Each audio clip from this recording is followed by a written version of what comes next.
السلام علیکم۔ صوت القرآن تجویدی قاعدہ کورس کلاس 10 میں حافظ نظر محمد آپ کی خدمت میں حاضر ہے۔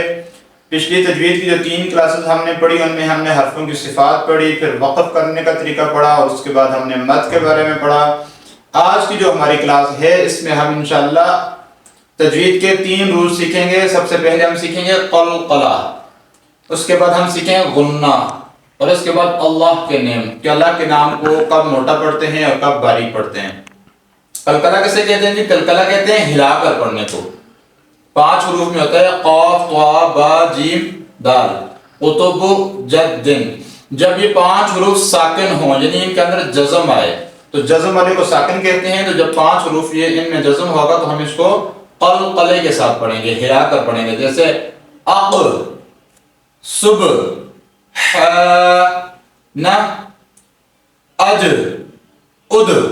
تو قلقلہ جو ہے وہ جھٹکے سے پڑھنے نہیں پڑھتے بلکہ تھوڑا سا ہلا کر پڑھتے ہیں، فوراً سے ہلاتے ہیں۔ ایسا نہیں ہے کہ آپ تھوڑا سا ڈھیلا کر کے ہلائیں، فوراً سے ہلا کر پڑھتے ہیں، اس کو قلقلہ کہتے ہیں۔ اور اس کے لیے ہم نے بلو کلر یوز کیا ہوا ہے۔ یہ بلو کلر آپ کو نظر آ رہا ہے، جہاں پہ قلقلہ ہوگا وہاں پہ بلو کلر ہوگا۔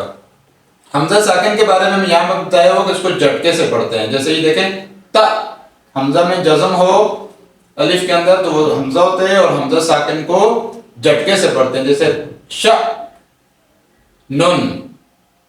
اس کے بعد ہمارا تجوید کا دوسرا جو رول ہے اس کا نام ہے غنہ۔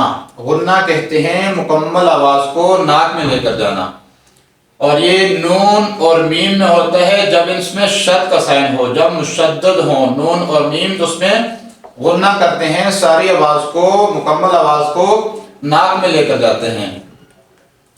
تو ریڈ کلر ہم نے یوز کیا ہوا ہے غننے کے لیے، جیسے میں پڑھ کے بتاتا ہوں ان ن ام ما۔ تو اس طرح ساری آواز کو ناک میں لے کر جانے کو غنہ کہتے ہیں۔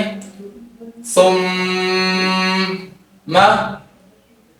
ریڈ کلر ہم نے غننے کے لیے یوز کیا ہوا ہے۔ ریڈ کلر میں اب 2 رول ہم نے پڑھ لیے ہیں، سافٹ لیٹر بھی ریڈ کلر میں آ رہے ہیں اور غننے کا جو رول ہے وہ بھی ریڈ میں آ رہا ہے۔ آخر میں پڑھیں گے لفظ اللہ کو پڑھنے کا قاعدہ۔ تو اللہ کے نام سے پہلے اگر زبر آئے گی، جیسے یہاں پہ اللہ کا نام ہے اس سے پہلے زبر ہے، یہاں پہ اللہ کے نام سے پہلے پیش ہے، تو جب زبر اور پیش ہوگی تو ہم اس کو موٹا پڑھیں گے۔ جب اللہ کے نام سے پہلے زیر کا سائن آئے گا تو ہم اس کو باریک پڑھیں گے۔ یہاں پہ دیکھیں اللہ اللہ،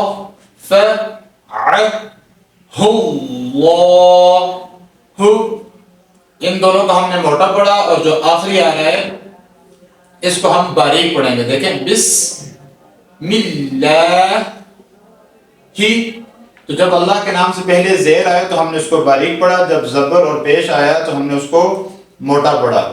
تو سبز کلر جو ہے ہم نے بولڈ کے لیے یوز کیا اور موٹے حروف کے لیے، تو اللہ کے نام میں بھی جب سبز ہوگا تو ہم نے اس کو موٹا پڑھنا ہے، جب بلیک ہوگا تو ہم نے اس کو نارمل باریک پڑھنا ہے۔ آج کی کلاس میں ہم نے تجوید کے 3 رول پڑھے، قلقلہ، غنہ اور اللہ کے نیم کو پڑھنے کا قاعدہ۔ امید ہے کہ آپ کو سمجھ آ گیا ہوگا۔ قلقلہ ہلا کر پڑھنے کو کہتے ہیں، بلو کلر میں ہوتا ہے، غنہ ریڈ کلر میں ہوتا ہے اور مکمل آواز کو ناک میں لے کر جاتے ہیں، اور اللہ کے نیم جب گرین لکھا ہوتا ہے تو اس کو ہم نے موٹا پڑھنا ہے، بلیک جو ہے اس کو ہم نے باریک پڑھنا ہے۔ ہمارا جو صوت القرآن تجویدی قاعدہ ہے اس میں الحمدللہ ہم نے ہر روز کو الگ الگ کلر دیا ہوا ہے، ہر چیز کو الگ کلر دیا ہوا ہے۔ تو انشاءاللہ کلر کی مدد سے بھی، اگر آپ کو رول پورا نہیں بھی آتا تو انشاءاللہ آپ کلر کی مدد سے بھی تجوید کے ساتھ قرآن مجید پڑھ سکتے ہیں۔ انشاءاللہ اگلی کلاس میں ملتے ہیں۔ اللہ حافظ۔